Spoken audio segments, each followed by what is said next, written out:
बिस्मिल्लाहिर्रहमानिर्रहीम। अब हम सवाल नंबर कर रहे हैं जी 4 इनकम स्टेटमेंट बैलेंस शीट। सबसे पहले आप एडजस्टमेंट्स को देख लें। वेजेस आउटस्टैंडिंग है 100 रुपये, इसकी एंट्री आपकी हमने की है wages expense debit, wages payable credit. फिर मर्चेंडाइज इन्वेंट्री आपकी जो क्लोजिंग है 2050,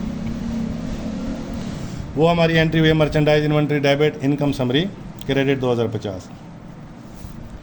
फिर है इंश्योरेंस पेड इन एडवांस। अब यहाँ पे हमने ट्रायल बैलेंस को देखना है। यहाँ पे इंश्योरेंस एक्सपेंस लिखा हुआ है, तो इंश्योरेंस एडवांस 20 रुपये। इसका मतलब 590 जो हमने पे किया था इंश्योरेंस एक्सपेंस, 20 रुपये हमारे एडवांस के बच गए।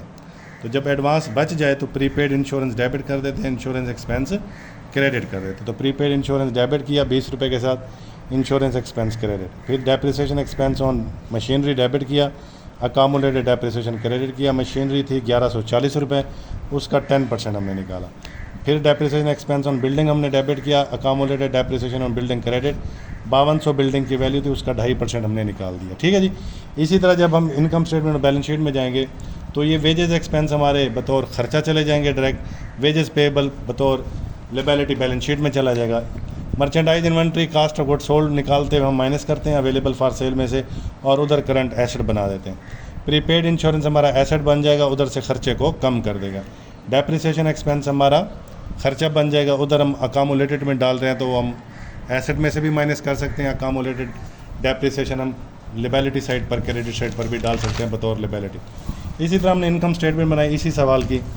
सेल हमें दी गई थी 23,082, ना उसका कोई रिटर्न था ना कोई डिस्काउंट अलाउड था, तो नेट सेल भी यही है, टोटल भी यही है। फिर कास्ट गुड सोल्ड निकाला ओपनिंग, फिर परचेज में से परचेज रिटर्न नफ़ी किया, net purchase direct expense wages 2852 रुपये दी गई थी, 100 रुपये वो आउटस्टैंडिंग वाले जमा किए, ये टोटल हमारा अवेलेबल परचेज आ गया। 3700 हमने ऐड किया परचेज में, तो ये अवेलेबल फॉर सेल आ गया। एंडिंग इन्वेंट्री हमने माइनस की, ये कास्ट गुड सोल्ड आ गया, वो माइनस किया तो 5880 रुपये।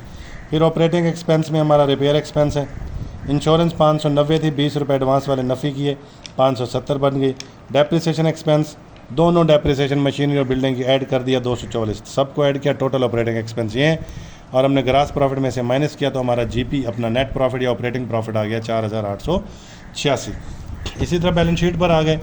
कैश हमारा दिया गया था चौथे सवाल में, इन्वेंट्री क्लोजिंग ऑफिस सप्लाईज। अब यहाँ पे उसने सवाल में एक्सपेंस का हवाला नहीं दिया, तो जब एक्सपेंस का हवाला ना हो तो ये एसेट होता है, अदरवाइज़ हम डिफरेंस निकालते हैं, एडजस्टिंग एंट्री करते हैं। उसके बाद प्रीपेड इंश्योरेंस है, अकाउंट रिसीवेबल है, मशीनरी है, बिल्डिंग है, हमने ग्रास पे लिया है।